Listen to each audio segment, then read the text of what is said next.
So next topic is peak area and proton counting.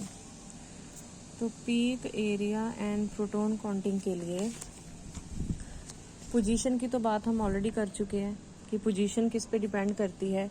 Shielding D shielding factor already done है।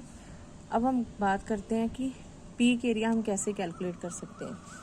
सो दो चीज़ें होती हैं एनएमआर स्पेक्ट्रम में, एक तरफ होती है इंटेंसिटी और एक तरफ होती है मैग्नेटिक फील्ड। नाउ अब ये जो हम इंटेंसिटी की बात कर रहे हैं, ये हम कह रहे हैं कि this is strong peak, highly intense peak और वीक पीक, राइट।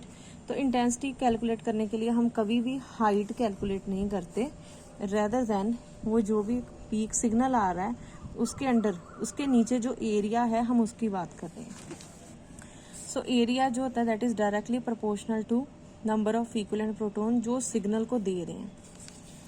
अब इसकी कैलकुलेशन कैसे करते हैं।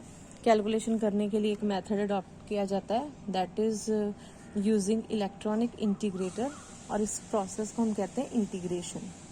तो इसके लिए जो एनएमआर स्पेक्ट्रम होता है that is recorded on a chart, और उस चार्ट में स्टेप्ड अप कर्व्स होते हैं, और वो जो कर्व होती है उसको हम इंटेग्रल कर्व कहते हैं।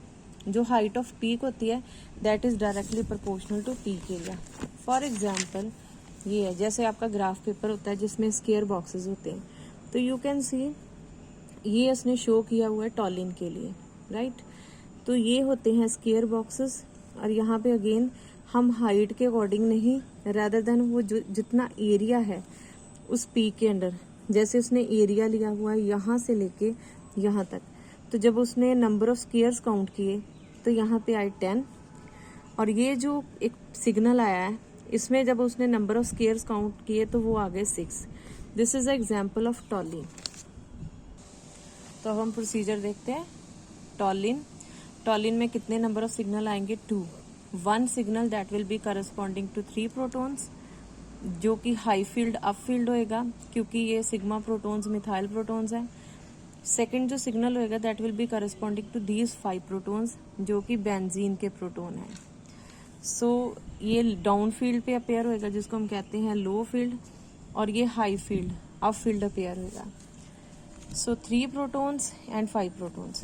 नाउ जब हमने अभी किया, जब हम यहाँ पे नंबर ऑफ स्क्वायर्स काउंट करते हैं तो हमारे पास ये रेशियो आती है 10:6।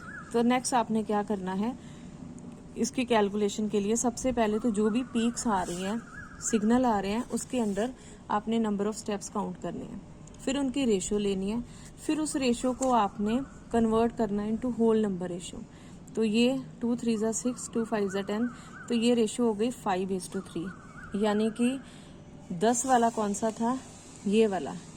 तो ये वो वाला सिग्नल है जो कि 5 प्रोटॉन दे रहे हैं, और अगर हम इसकी डेल्टा वैल्यू देखें तो 7 डेल्टा पे अराउंड किसके होते हैं? बेंजीन के प्रोटॉन। और ये जो 6 वाला था इसकी होल नंबर रेशियो कैलकुलेट करके कितनी आई? 3।